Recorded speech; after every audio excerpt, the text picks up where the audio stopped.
नंदुरबार नगरपालिकेची निवडणूक तापलेली असताना आता सरळ भाजप विरुद्ध शिवसेना अशी लढत स्पष्टपणे दिसू लागली आहे। शहरात दोन्ही पक्षांनी प्रचाराला मोठ्या जोमाने सुरुवात केली असून वातावरण चुरशीचे बनले।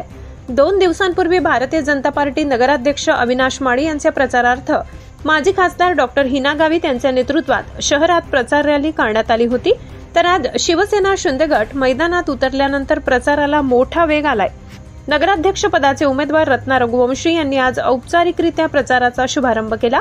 या प्रसंगी मोठी कार्यकर्त्यांची उपस्थिती पाहायला मिळाली। प्रभाग क्रमांक 9 मधून शिवसेनेचे नगरसेवक रवींद्र पवार शीतल वडवी यांच्या प्रचारार्थ आज भव्य प्रचार रॅली व पदयात्रेचे आयोजन करण्यात आले।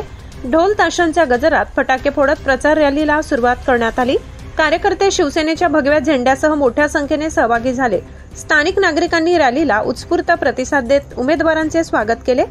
या रॅलीत नगराध्यक्ष पदाचे उमेदवार रत्ना रघुवंशी सह नगरसेवक पदाचे उमेदवार रवींद्र पवार, शीतल वसावे, शिवसेनेचे जिल्हाप्रमुख राम रघुवंशी यांच्यासह शिवसैनिक व कार्यकर्ते मोठ्या संख्येने उपस्थित होते।